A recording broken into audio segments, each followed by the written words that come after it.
Hi, I'm Fred and this is Wood Tools Workshop. In a tip of the hat to James Wright, welcome to my shop.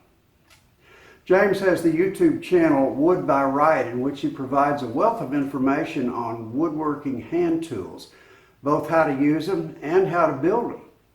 Back in early May, James issued a hand tools build-off challenge in which he challenged everyone to build a hand tool to be donated to his worthy cause, helping new woodworkers get going by providing them with these tools that we build. There should be a link on the screen to James's announcement right about now so you can see his original video. Although I'm mainly a power tools woodworker, I have great respect and admiration for James's knowledge and skill with hand tools, and I'm proud to join in his contest. So I built a hand tool, which I'm entering into the challenge by sending it to James. Stay tuned and I'll show you what I built, how I built it, and how to use it. The tool I made is a marking gauge, and it's also a compass. It consists of 4 parts: the head, the stop, the beam, and the pivot pin. The head has a hole through it vertically which holds a pencil for marking. A machine screw and wing nut pinch the sides of the head together to hold the pencil in place. Underneath the head, a dovetail groove runs its length. This matches a dovetail cut the length of the stop and the beam. A second machine screw in the head pinches it tight to hold it in place on the stop or the beam.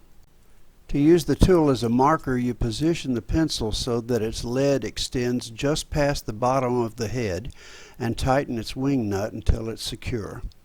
Insert the stop in the groove and adjust it so that the distance you want to mark is the distance from the stop to the pencil lead. Then lock the stop down with its wing nut.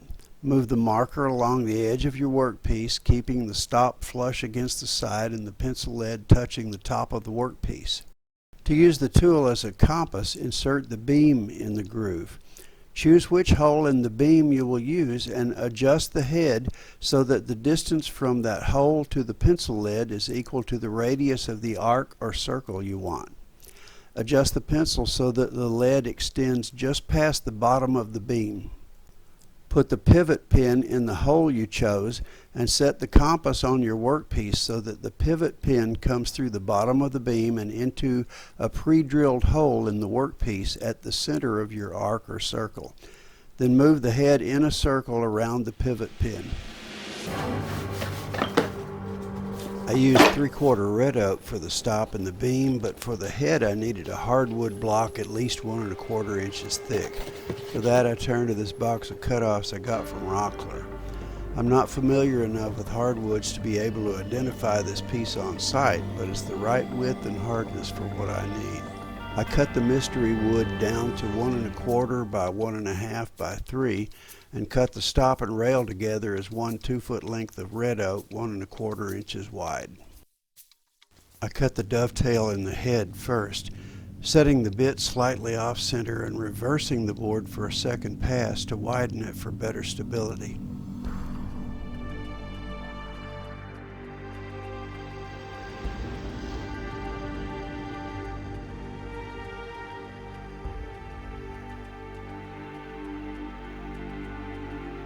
When cutting the dovetail on the beam and stop, I used a sacrificial wood fence to partly cover the bit.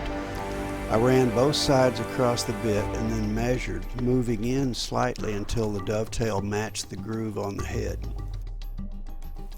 On this first pass, I had the fence resting on the table, but I quickly realized it needed to be up 1/4 inch or so to give the shavings somewhere to go. In use, the head doesn't have to slide across the beam, it just goes on one end or the other, but I cut the dovetail all the way across, more or less for decoration.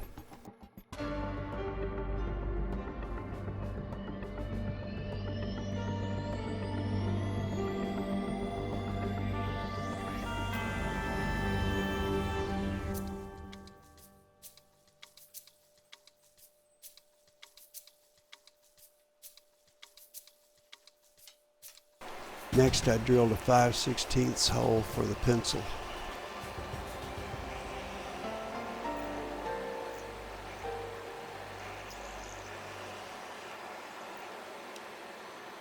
For the machine screws, I drilled all the way through the head with a 5/32 bit.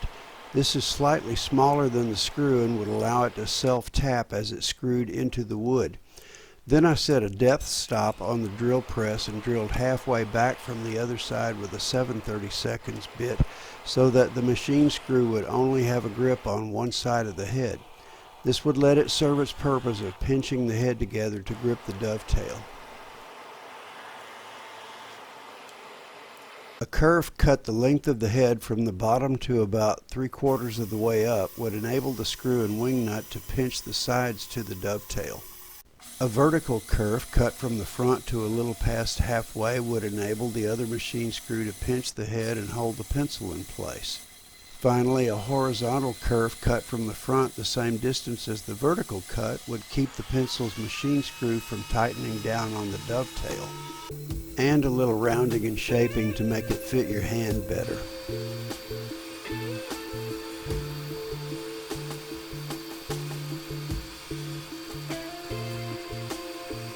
I didn't want to use a drill to drive the screws into the head for fear that it would strip out the threads the screw was cutting, so I did it by hand, which was laborious.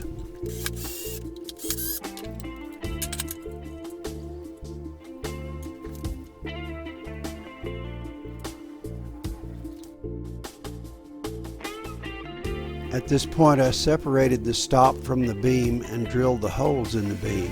They're 2 inches apart and run the length of the beam.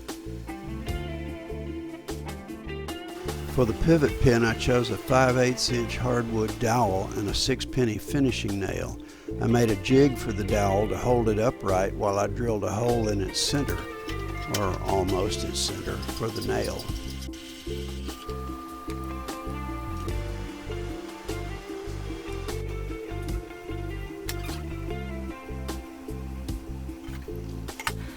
Let's make it pretty.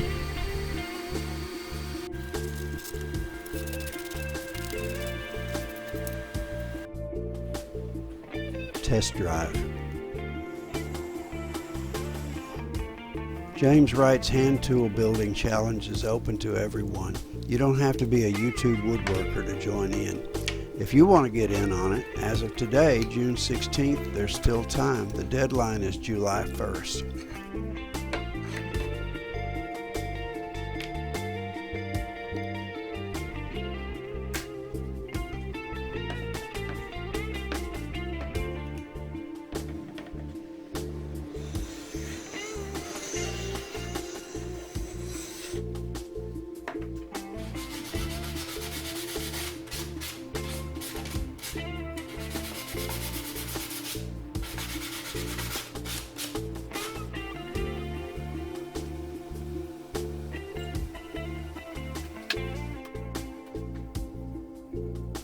If you enjoyed this video, please hit like and leave me a comment.